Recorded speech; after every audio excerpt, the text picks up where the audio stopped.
made by Leigh. There were, on most of the chairs, there were little green slips. If at some point tonight before you go, you can just fill that out. There are pencils on the table and a little red box. You can pop them in there. That would be helpful. Leigh will be reading from her book and then one that's forthcoming. And then she'll be taking questions and following that by a signing. She'll be right here at this table signing books. We have a sample copy here on the table. The rest are up at the counter. So we just ask that you purchase your copy before you have it signed. And if you could please turn off your cell phones. Tonight I'm happy to introduce Leigh Spencer. Leigh received her bachelor's degree in English from the University of Arizona and currently works as the program coordinator for the Women's Studies Advisory Council at the university. She does some baking and catering on the side, these incredible samples here, specializing in fancy schmancy cupcakes, homemade dog treats, and candy shaped like everything from mustaches to brains. Tonight, Leigh is here to read from her new poetry collection, Tequila and Cookies. Please join me in welcoming Leigh Spencer.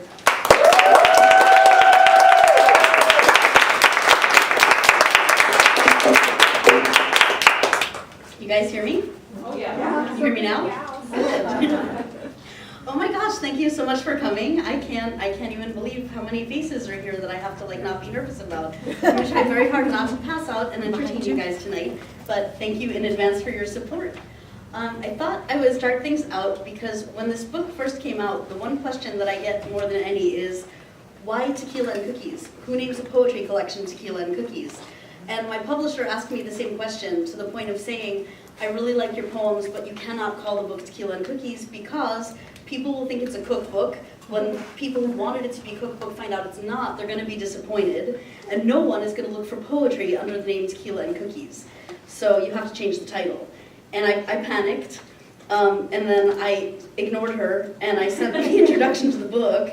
And after she read the introduction, she said, you know what, never mind, the title's perfect. So I thought I would start out by reading you guys the introduction, because it sort of provides the sort of secret decoder ring that I look at the world through, and it'll give you a perspective on the way my brain works. So why is my book titled Tequila and Cookies? It all started in a hotel room in Las Vegas. I know this sounds more like a penthouse letter than the introduction to a poetry collection, but bear with me. We were on a kid-free weekend trip with two of our best friends. Vegas, when you're older and supposedly wiser, is a very different experience. We wanted to have all the unsupervised, no-rules grown-up fun, while acknowledging that disposable income in your 40s is more mythical than dragons and unicorns. To be frugal, we planned a pre-night out party and brought our own booze. And cookies, because I'm me, and there should always be homemade cookies.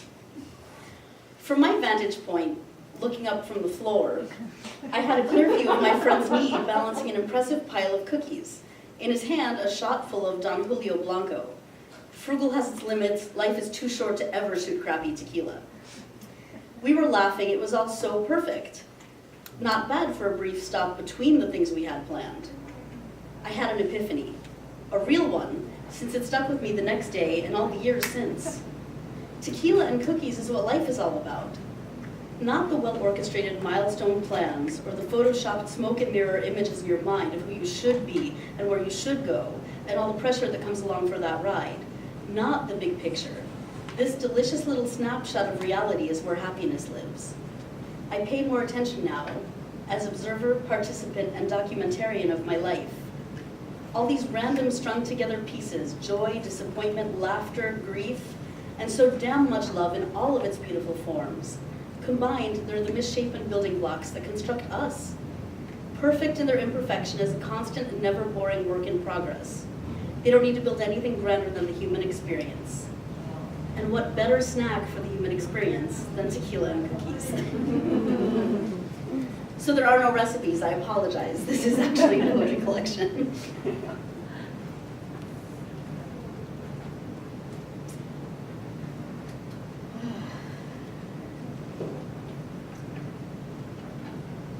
A Leigh by any other name. As a baby, I was Leigh Danielle Porcupine due to my misadventurous hair. My stepfather called me Munchkin, but always said it with love from his 6'2" stature. Not so much when my mom called me Buddha belly and little shit, which she still does. My dad chose my Hebrew name, Laia Tiferet. The first is close to Lee.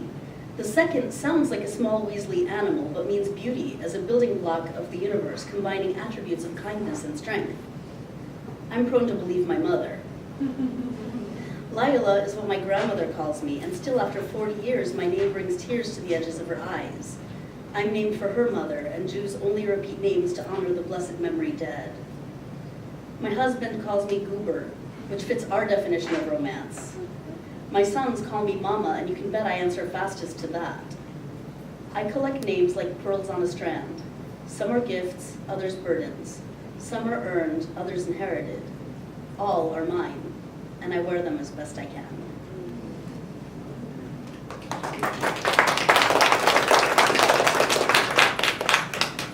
Oh my God, I just got a pulse.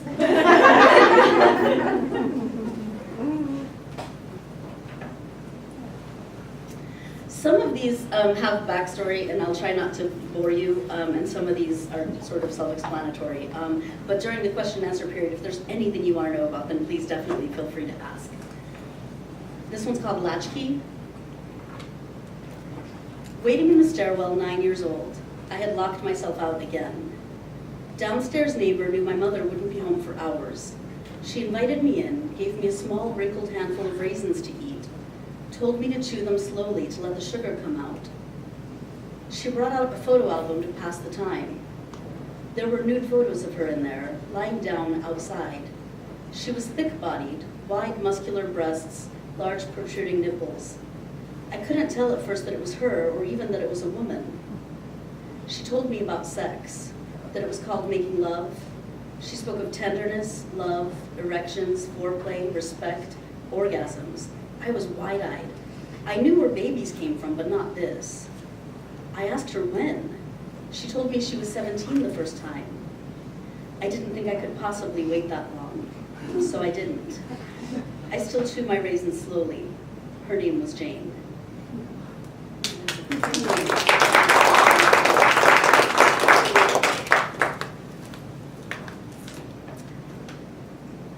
Becoming. I sliced through the cool water, knife straight, muscles tensed. Legs and feet controlled measured kicks, arms like a ballerina, expansively, gracefully setting aside impossibly blue, silver-veined water, pushing me forward. I imagined my skin underneath, white, fantasy-glowing, ethereal beauty, auburn hair floating, following the waves of every movement like a silky curtain of precious sun-fed seaweed. So sure of this image in my head, I finally see how sea cows become mermaids.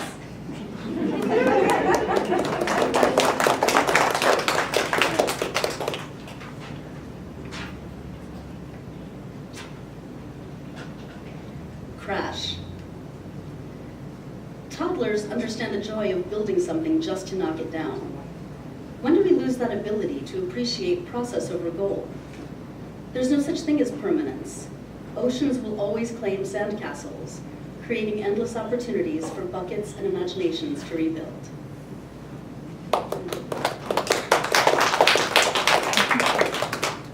Oh, you guys are easy.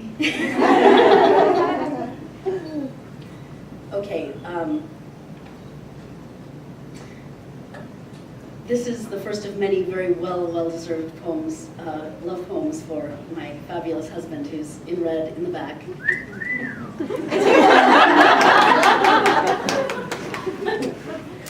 This is called I Get It. Boy at a party, auburn hair, very blue eyes, sparkling with troublemaker. Tells me I'm a good-looking fat woman, like Oprah. Another guest backs away like she doesn't want to get caught in that crossfire. But I get it, he thinks I'm pretty. He brings a flat of steaks to our first date, knows I don't like flowers. Carves his first pumpkin with us, doesn't get the appeal, orange goo, roasted seeds, silly faces, but digs in elbows deep every year. One Halloween, we see the shadow on the face of our soon-to-be child. We practice smiling with our lips turned under so we'll all match in family portraits. He laughs at an old lady, and I remind him, that will be me someday. Pulls me close and says it will be different, I'll be his old lady. Hair shorter, breasts longer, he still thinks I'm pretty. Gray auburn hair and less of it, blue eyes passed down to our son, troublemaker spark and all. Clever wit, kind heart, ready laugh. I get it. The years, the family, the love, this life together. Never forgetting I'm so damn lucky that boy from the party is mine.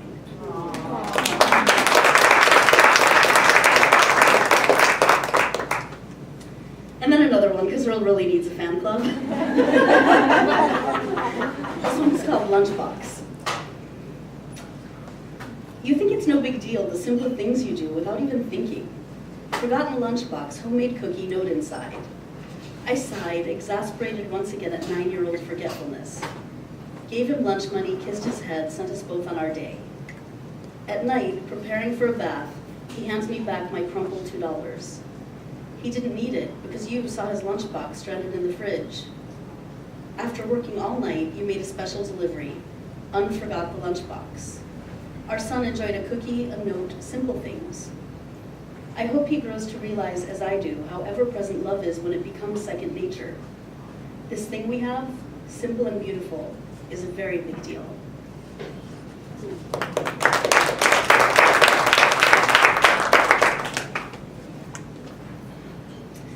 Who here has visited Jerome?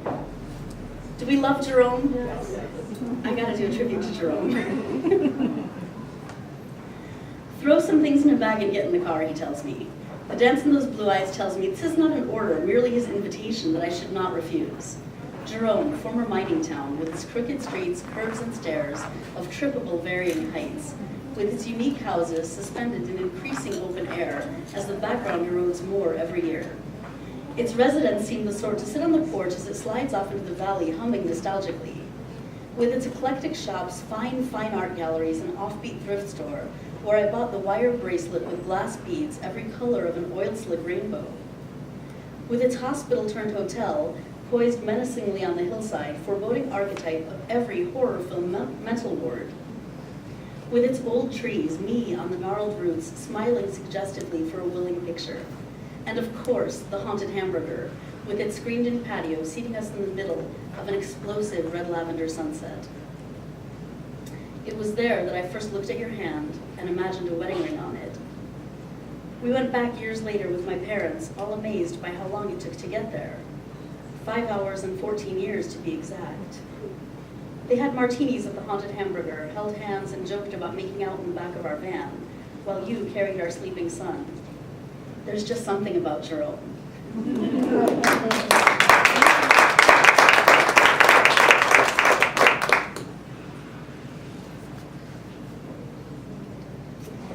Okay, so I have my mundane superpower, which is really a tragic superpower, is that I have the ability to close down every favorite restaurant that I have, ever. To the point where my friends in the audience can attest, they will not take me to their favorite restaurants anymore for fear that I will like it and it will close.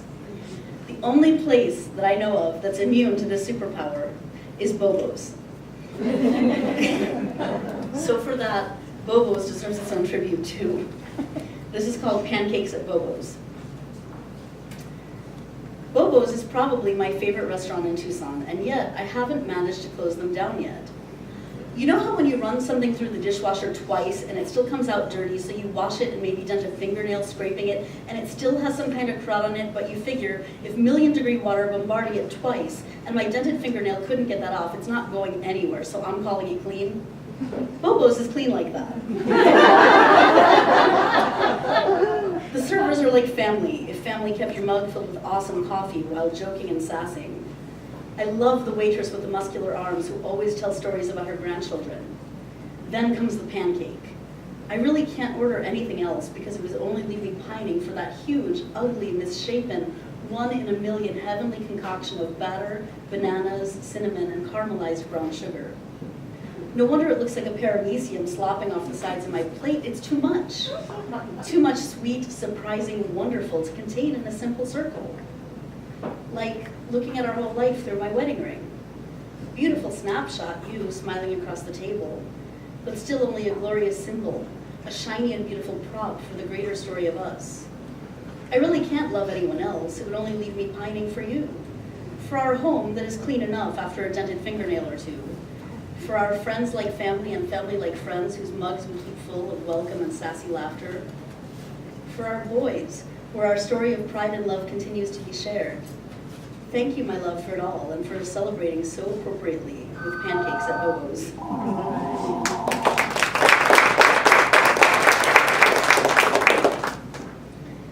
Okay, is everybody ready? This is my attempt to be sexy. This is called off-center fold. I had a notion to utilize the privacy of our digital camera and send you some naughty pictures to enjoy at work.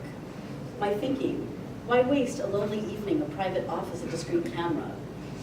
My first effort would have been greatly enjoyed as comic relief, but laughter was not my aim for once, so I tried again. Aiming the camera blindly behind, I'm thankful God chose to put some things out of my daily view. Some staging might be necessary, so I stare in the mirror, looking for my best side. Yes, I have one, 2 breasts, rolled precariously into black lace. If I stand straight, they rise like bread dough and give the illusion of a soft quartet. Clumping them together to smooth out stretch marks or wrinkles or both, I flex my arms just so, and they look magnificent, pushed up under my nose. There is the problem of hiding the knowing smile, though, so I tried again. Push the girls up and out, back arched, hair splayed, perfect view of my double chin, and in the background, the dog looking confused. So I tried again, this time with an attack from above, and I think it might have been a winner had I not gotten dizzy and fallen over. So I tossed the camera, played to my strengths, and wrote you a naughty poem instead.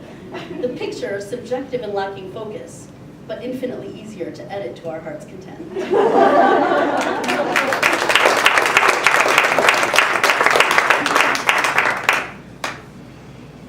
So you know what happens when you start taking naughty photos of yourself. The next poem is called Birthday.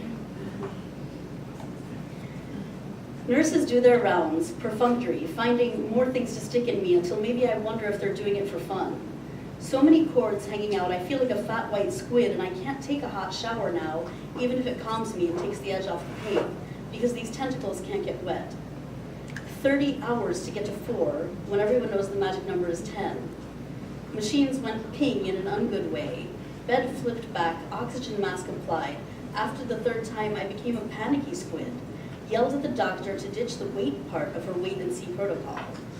But you see, she had another baby to deliver ahead of mine. Apparently, that mom got her deli counter number first, and there's no cutting of uteri in line. She patted my hand hippocratically, "I'll be right back," and she was. Deli counter mom across the hall was apparently on the Domino's insurance plan, and she delivered in 15 minutes or less. Then finally me. A little pressure, a few cuts, a lot of stitches. Nice work with Humpty Dumpty crew. Congratulations, next. One of 16 deliveries that day. Thank goodness, unmemorable for them. My good doctors did their jobs and just delivered a baby. It was my son, infant prodigy, nearly 8 purple and screaming pounds, that delivered new life, mine.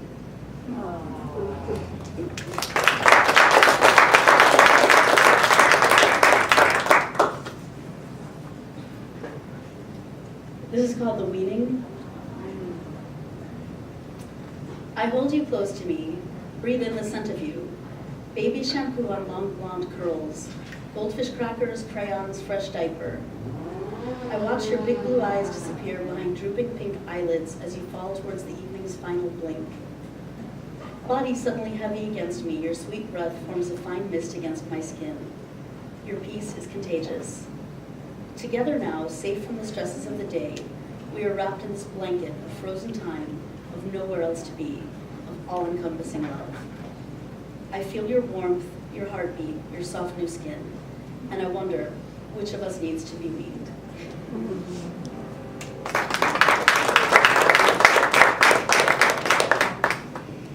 Oh. So this is a little bit of a trip down memory lane. I'm extremely, extremely, extremely lucky that I joined a playgroup when my oldest son was 1.5 years old, and all of the kids we met in that playgroup are still his best friends today, and all of the moms from that playgroup are still my best friends today. So there's a picture here that the moms will absolutely flip out about because all of these kids are either teenagers or just at the jumping point in teenagers. But this is when they were teeny tiny, and I had this thought in my head that we all had to get up really early on a Sunday morning and go pick peaches. So, best laid plans. This one's called Peach Trees. Apolani's Orchard is having their peach festival. I invited my son's friends to sleep over so we could get an early start. Settled in the van, me and 6 boys embarking on a mission for fruit. As the scenery blurred by, fields ripe with goats, cows, and horses, I closed my nostrils to more pungent farm smells, wandered my imagination to that golden flesh, warm yielding orange, splashes of crimson like sweet baby cheeks, velvet to the touch, fingers and tongue, sensual, meaty flesh, sticky sweet juice. Sing-along songs on the radio mock my anticipation. Finally we arrive, outfitted with 5-gallon paint buckets and metal baskets on tall handles. No low-hanging fruit for our crew. But the peach trees have seen their best festival days before our arrival. Here and there, a shriveled mote looking like an apricot in an unclever disguise. The baby cries and we excuse ourselves. He enjoys his own version of sweet, sticky juice from velvet receptacles. He snoozes satisfied as I imagine I would have been. In the meantime, my husband reads alone at a picnic table, soaking in the pastoral beauty, making the most of this peachless day.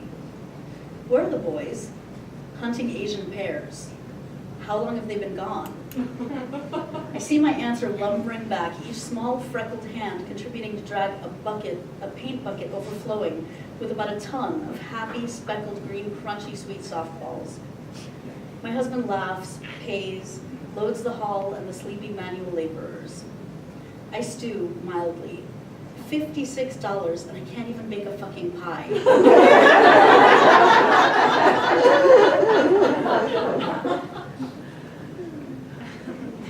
So the moral of the story is go to the peach festival early.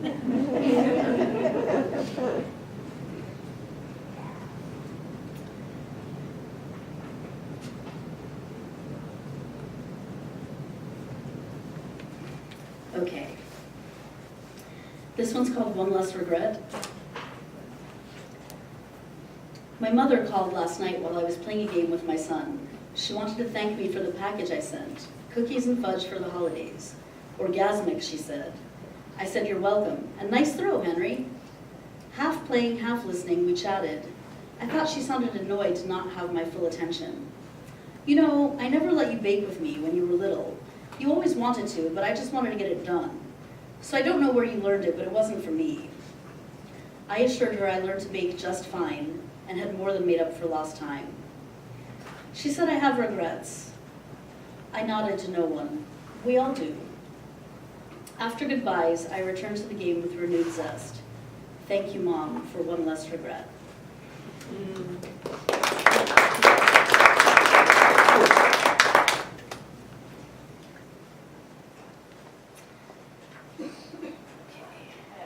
Uh-oh, we're getting into the danger zone. So when I was preparing for this reading, and this is my first reading, so I'm hoping not to pass out. I'm really working on that. When I was preparing for this, I talked to some of my friends who are seasoned poets who've done this a lot with great success, and I tried to get advice from them. And I said, you know, I don't want to just read the easy ones. I don't want to just read the funny ones, because I have some that are meaningful to me and deeply personal that I'd like to read. But, you know, how do you balance that if you think maybe you can't get through a piece without crying? And my friend gave me some really good advice. She said that a tear or two can be endearing and it can sort of like bond you more with your audience. She's like, but if you think that you might actually sob to the point of not being able to breathe or continue speaking, then you might want to choose another piece. So I tried to strike a balance with this one. This is actually one of my favorite pieces. It's called A Bowl, a Spoon, and Burnt Feelings. And I wrote it for my grandmother, my Booba Esther, who passed away last year.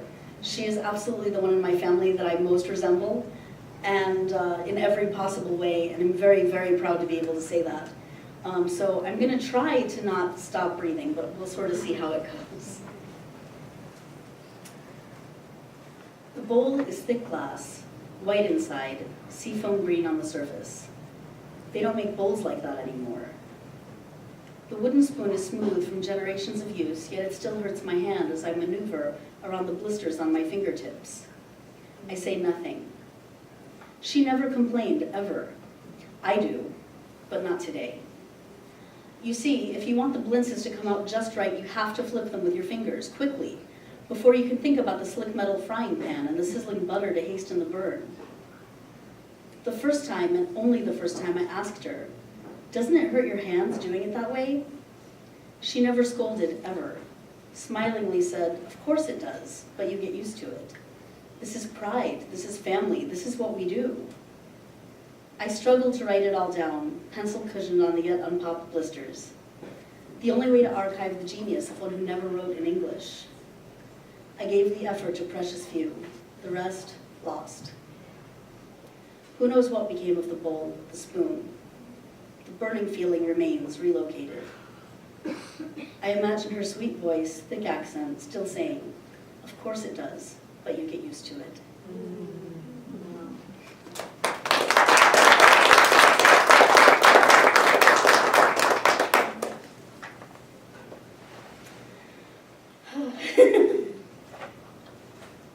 Okay, so now we're going to go back to the easy, funny ones. Some of this actually happened. I'll leave it to you guys to decide which. This is called Are Those Regular Peanuts? So we're sitting on this plane bound for Florida, and we feel like lottery winners because they gave us the front row of coach. Could be first-class luck wafting back, but more likely we're elated that Swing Legs Henry can't reach to kick anyone. Swing Legs, in fact, is sound asleep. His brother Game Boy is busy saving the Lego universe. I'm giddy with freedom, ready to spend it on sacred, rare moments of uninterrupted reading. I barely open my vampire smut book when Earl leans over and sort of whispers, "Hey, did you see that guy in first class?" I didn't, but I do now. "You mean the one that looks like Sean Penn?" "I'm pretty sure that is Sean Penn." I nod non-committally and bite back into my book. But the progress report continues.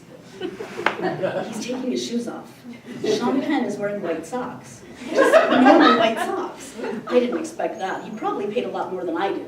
Designer white socks, I bet. They're passing out snacks, little gold bags of something.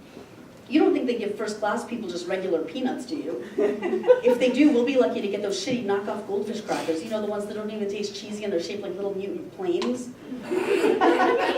I stare at the velvet curtain separating us from Sean Penn and his first-class peanuts. With all my mind and all my might, I'm willing it to close the rest of the way and rob us of our 2 inches of visibility and 2 hours of nut and sock speculation.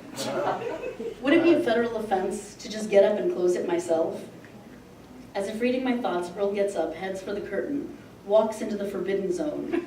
We both look surprised that alarms haven't gone off. I see him bend down and say something to Sean Penn. I wonder if you have to grab Madonna's ass for him to punch you in the face. Earl comes back to us triumphant. He tosses Sean Penn's nuts on my tray table. Honey roasted cashews. I knew it.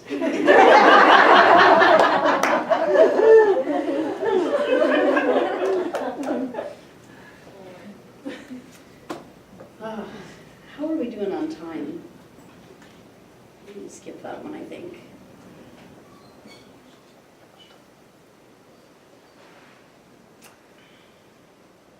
Okay.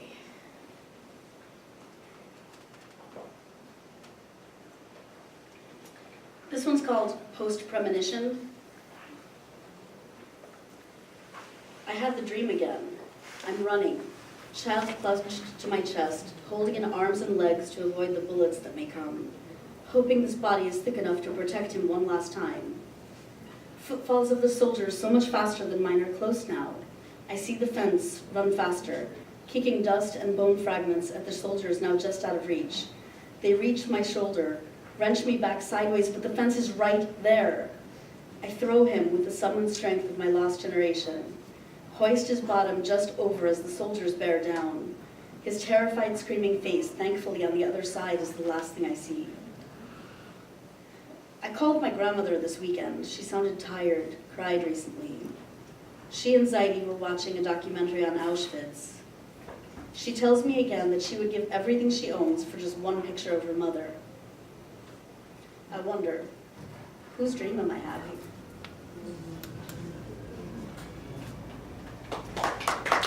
Okay, so I didn't mean to sucker punch you with that. We're gonna go back to funny. I wrote this from the point of view of my dog, and it's called They Call Me Stupid. So the humans were going out, and the lady says, are all the dogs in the bedroom? And the big, mean, stinky man says, let's see. We got Barky, Licky, Blacky, and Stupid. Yep, all here. I kind of snort-laughed a bit, till I wondered who I was in the nickname game. Let's see.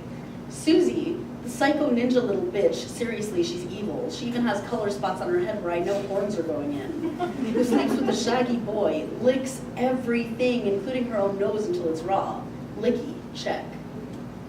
I bet my friend Apple is Barky, but she's deaf and can't help it. She may not even know she's doing it. And making fun of seniors is low, even for you, stinky mean man. Apple's good people, well, canine. She's always got my back when I go up against that fluffy white dog in the mirror. We're so gonna get that smarmy little bastard. So what if she talks a lot? So does the lady, and I don't hear you coming up with cruel nicknames for her. Let's see, Licky, check, Barky, check. That leaves Blacky.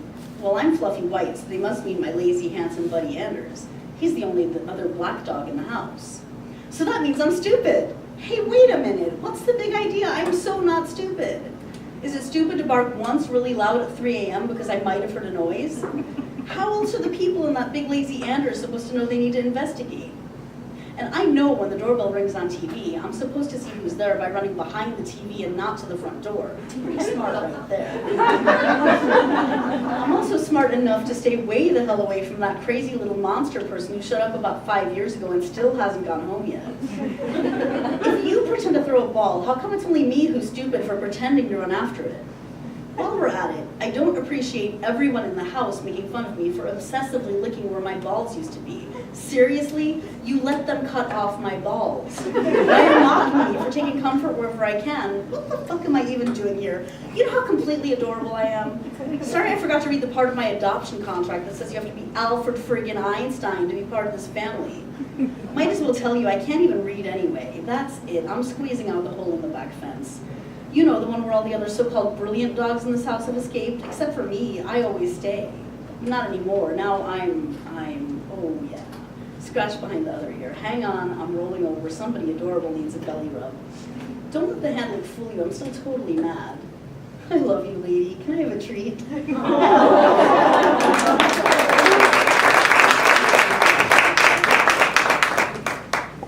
All right. I would like, for a brief moment, to read a couple of pieces from a book that we have coming out soon. I was invited to be part of an anthology with 3 other poets. It's pretty amazing the way Facebook and social media work. I participated in a bunch of poetry groups on Facebook, which is where I met the publisher of this book and why this book exists at all. And then I bonded with 3 other poets, and they decided they wanted to do a project and invited me to be part of it. So it's called She Too, 4 Voices and Almost Harmony. And this is the proof copy. Hopefully we're going to be releasing it in a couple of weeks. But getting 4 women poets to agree on anything is pretty amazing, especially when 2 of them are in Australia and practicing witches, and we're afraid if we critique their work too much, they'll turn us into frogs. So we're working on some deadlines here. But I'd like to just share a couple of pieces from this one just as a teaser. There are at least 2 of you in the audience who will recognize this one. It's called Camping in the Rain. Damn the forecast, we're heading up the mountain, car packed and too much scheduling to be deterred by a little rain. But what about by a whole fucking lot of rain? Rain that sees your waterproof tent as its personal challenge. It's Arizona, you know, the arid zone, so this really can't last much longer. Night 1, and we woke up to 2 inches of water on the floor of the tent. I wanted to admit defeat, but as Cummings noted, the world was mud luscious, and the swamp creatures replacing our children were so happy. We women compromised, deciding stronger tarps were the way to go. If you can't beat Mother Nature, you can hide from her for about $30 worth of plastic and twine. From the Target, 45 minutes down the mountain. We drank hot Starbucks coffee, laughed and listened to the radio, my best friend and I, in the front of her formerly white van. The kids, so much smaller than, snoozed in their slowly drying row of car seats. Back up the mountain to another half day, trapped in our shelter, soaked to the bone, we finally admitted defeat. We broke camp early, packed up every last soggy bundle, every drowned lantern, every sopping sleeping bag, retreated back down the mountain, all the while enjoying the scenic views on the long, warm, sunny drive home.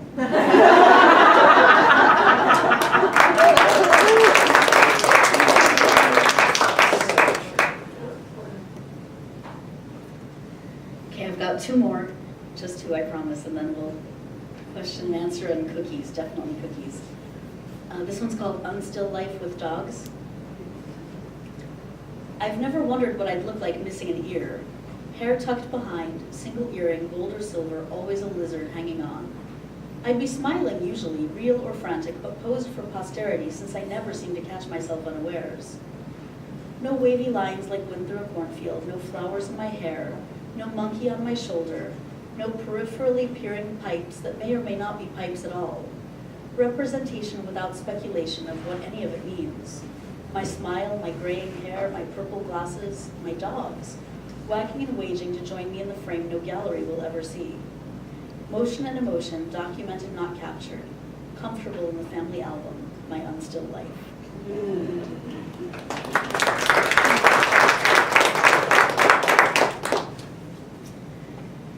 And appropriately enough, this one is called Over. These things are over. Pearlescent tiny teeth tucked under pillows, fighting sleep for the chance to feel one breezy beat of fairy wings. Excitedly telling Daddy that I needed to be a Luna moth, proudly flapping my expertly painted cardboard wings, accurate according to our Encyclopedia Britannica, through an endless Halloween parade of store-bought Wonder Women, wondering about the woman I was to become.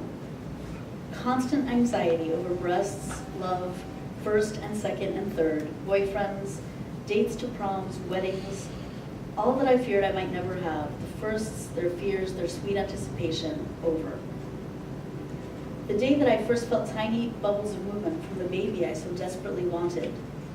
The burp that made me feel like maybe I'd be a terrible mother anyway since I couldn't tell the difference. Then watching my belly transform into some kind of alien Jiffy Pop. The wonder of knowing this was life, really this time, baby in my arms. What the fuck to do now? Sleepless nights, us two crying for no good reason. Thoughts that maybe you didn't like me and I shouldn't have done this to us. Over with a toothless smile. Ultimate reward for slowly, finally getting the hang of it. First words, first steps, smashed birthday cakes, all caught on film. Desperate attempts to preserve, to placate, to pretend it can't be over. Excitement over passing the baby torch to the brother born on your birthday. The tooth fairy's back. Her wings look an awful lot like my fluffy pink bathrobe, but we believe. So over gets held over. My last baby now wipes away my kisses. He says they're good, but he's had enough of them. His flourish makes the game only a little sad. Sadder in quiet times to know my days of mothering babies are over. I'm not selfish, indulgent enough to want another child. I don't even want to do it all again. Just some of it. Jump into the pictures and go back for a time. Believe in my daddy, the butterfly artist, my mommy, the tooth fairy, the power and pull of my lover's hands, of babies asleep at my breasts. I'm too grateful for all I've gotten to see, be, and feel. So far, I can imagine nothing better. But neither could the perfect Luna moth with the loose tooth. I scramble for sustenance, hope, no. What is over paves the way for what is next.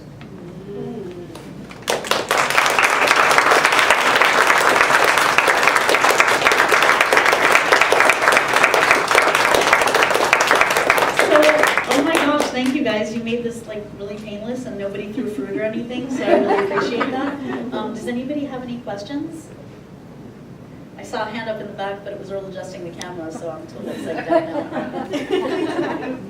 Hey, when did you start writing? And have you always written this sort of verse? It's actually really funny that you ask that. I don't remember when I started writing because I remember always writing. I don't remember exactly when it started, but I remember even as a child, as soon as I could pick up a pen, I started writing. But I used to be really, really big on rhyming poetry. And again, through the magic of Facebook, I had a former boyfriend send me copies of poetry that I had written for him when I was about 14 years old. I really should have brought it tonight to share, but I like all of you people, so it's rhyming poetry. It's really bad rhyming poetry, but I think it's good to have a starting place so that you can sort of see yourself get better. I experiment with other forms. I have in here a sestina that I tried, and after it went to publication, one of my friends said, well, you didn't really do it right anyway. Oops. But mostly, I think free verse is my area. And also, I'm part of some short fiction projects and some novel writing projects, which I promise to edit again someday. My writing partner will say I'm the laziest, most unmotivated person in the world, but I love him and I am working on it. So I don't know. I mean, I've always written, but it sort of grows from, it started with really bad rhyming verse poetry, and now I'm just sort of open to anything. So, but thank you for asking. Yes. How did you find a publisher on Facebook? So I was in a bunch of poetry workshops online. One of them is called Alabaster and Mercury, and there was another woman there who had started really prolifically writing, and we sort of became friends. We really enjoyed each other's work because that group in particular is sort of more classic poets, where everything has to be metaphor and everything has to be sort of inaccessible, and I love that poetry too, I just don't write that way. So I always felt like a little kid at the big kids table, like I didn't belong there, and she didn't belong there either. So we sort of formed a little gang, and we just started writing more accessible poetry, and she decided that she wanted to do a career change. She wanted to start a publishing company, and she asked me if I would let her publish my book as her first work so that she could use that as an advertising point to get other authors interested, which is endlessly flattering and just so amazing because I never would have had the impetus to do this on my own. No way. So that's sort of how that happened. So she started the company Fin Lady Press. I think she's published 12 books now, but mine was the first. It's called Fin Lady? Fin Lady Press.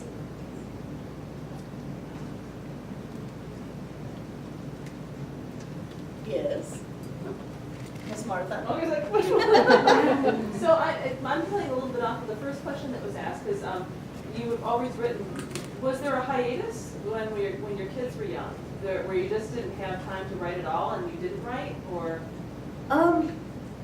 You know, there was a hiatus actually, and it was a pretty long one. I don't remember much of that time except for, you know, the kid stuff, which is awesome to reflect on, but maybe not as awesome when you're in the middle of it. But one of my very good friends, JC, had a writer's site, and he was doing a poetry challenge to write 30 poems in 30 days for the month of September. And I thought, you know, it would be really cool to kickstart that and start writing again. And once that happened, it's almost like it was all waiting to come out again. And when did that happen, that September? When was that? That was September of 2012, Wow. 2011, something like that. But I was writing, I mean, when the kids were really little, I did a lot of journal writing because I didn't want to risk forgetting anything. Especially for me, it's kind of funny, the way I look at things. I don't ever want to present like the best possible picture of something. I want to present the real picture because I'm so afraid that when my kids grow up and have kids of their own, I think we get fed a line of bullshit about parenting and what it feels like and what it's supposed to feel like. And when I first had kids and didn't bond with them right away, I thought I was broken. I thought there was something wrong with me. So for me, it's actually more important to tell them. When they first handed you to me, I was afraid to hold you. I couldn't figure out why you were crying. I didn't like you. You didn't like me. Look at where we are now, though. It works out and it's okay. So I started journaling like everything because I wanted them to know the exodus of it and how that happens and how it transforms and how whatever someone tells you you should be feeling, it's okay if you don't. You're still going to get there. It's still okay. You know, and then especially my second son was born with a birth defect. And I wanted him to know what that was like too, that there was never a point where we were ashamed of him because he has a 25% chance that his children will have the same defect. I wanted to sort of give him a baseline, not necessarily for the way to deal with it, but the way we dealt with it from the inside out so he could look back and know what it's like to be awake all night terrified the night before your kid's first surgery when they're 6 months old. Things like that, so that it would be okay, so it would be like a starting point for them. So I did write, but I didn't really write for any other purpose except for that at that time. And then having the creative outlet again has been amazing, and I think I sort of try to blend worlds now. Very enjoyable.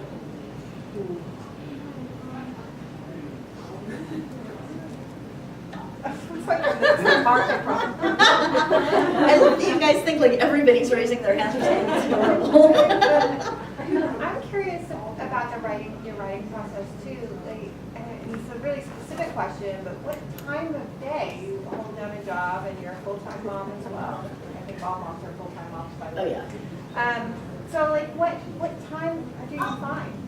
I have a saying that will probably kill me early, but it's 100% true for me, that sleep is for the weak.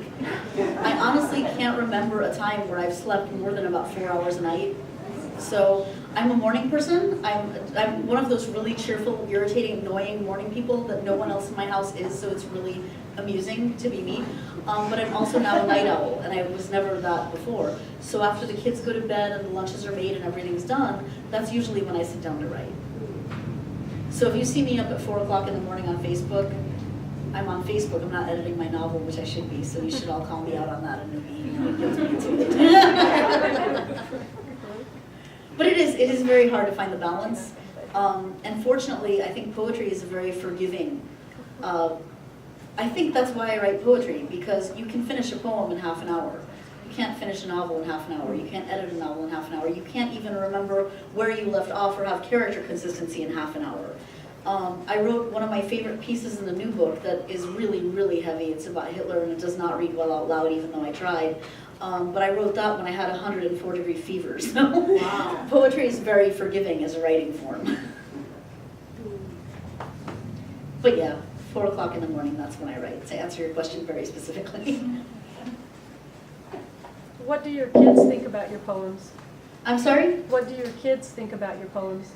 The 12-year-old is actually really, really psyched about them. He kind of wanted to be here tonight, but I wanted him as an extra babysitting hand because one of my very good friends is watching like everyone else's children tonight so that all the parents can be here, which is awesome.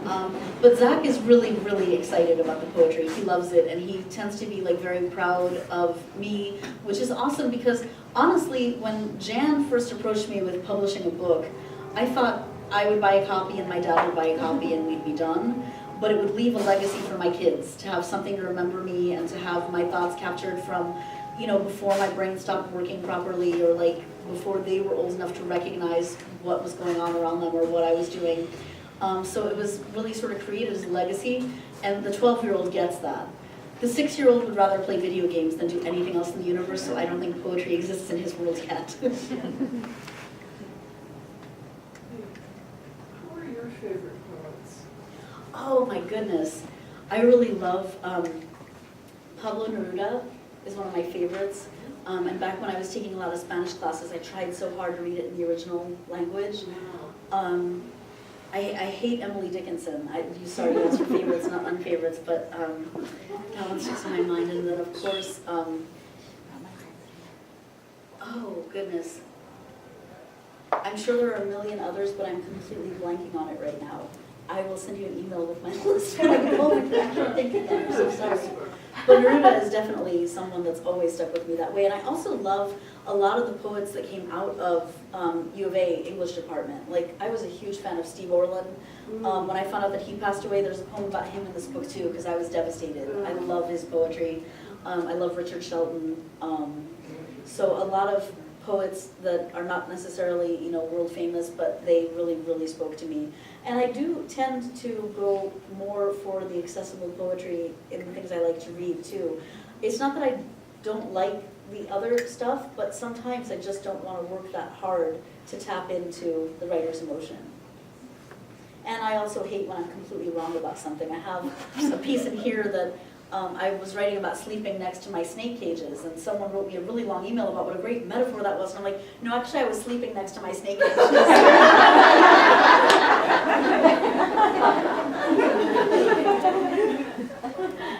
Susan?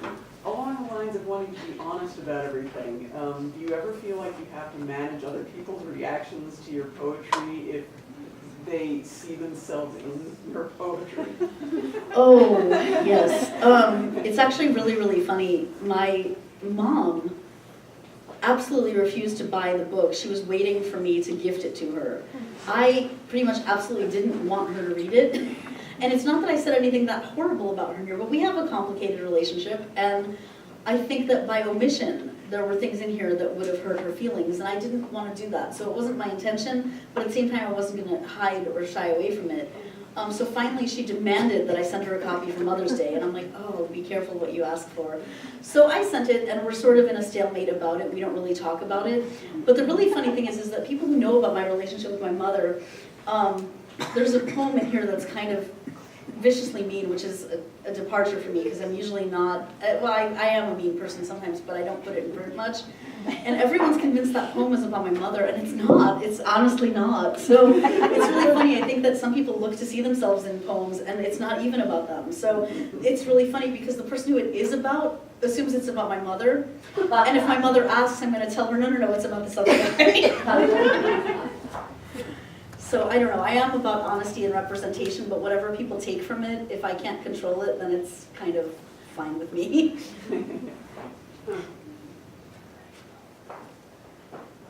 Angela.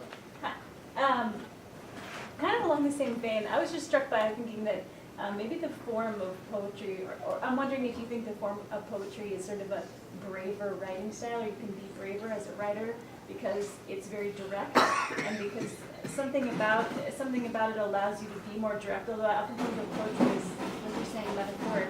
I really like yours because it's so raw and honest and straightforward, and it just strikes me as very brave. So.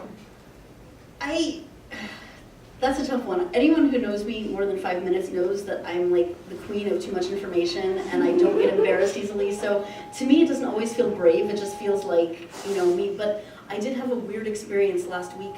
I was at a work event, and one of our major donors came up to me and said, I just bought your book and I couldn't put it down. I absolutely loved it. And all of a sudden I'm struck by this woman that I only know professionally has pretty much seen me naked now. And I didn't even know how to talk to her or how to address it. And I'm like, oh, so this is what people mean by being brave when you put stuff out there. So I do have moments of that. But for the most part, I don't ever write about anything that I'm not okay with. And there are actually poems that I've written that will never see the light of day because they just tap too much of a personal thing, and I just don't want to share them with anyone. And you guys should really be thankful for that. I totally want to read those. If that's it, oh, Jane? What's your favorite poem today? My favorite poem today? Oh my goodness, I really gotta say that the egomaniac in me loved your guys' reaction to off-centerfold. It's really hard when you're gonna be like funny and self-deprecating and walk that line and not know how it's gonna be received. So I debated reading that one, but I think that's probably my favorite because I got the response I was hoping for. Thanks for asking. So if that's it, and you guys can come up and talk to me, absolutely. Most of you call me after, but there are cookies. Please eat cookies. The margarita cookies actually have tequila in the glaze, and I used the good stuff for you. I swear I did. There are also shot glasses of jelly beans and water, and thank you so much for coming. Please eat, drink, and be merry. Thank you, Leigh.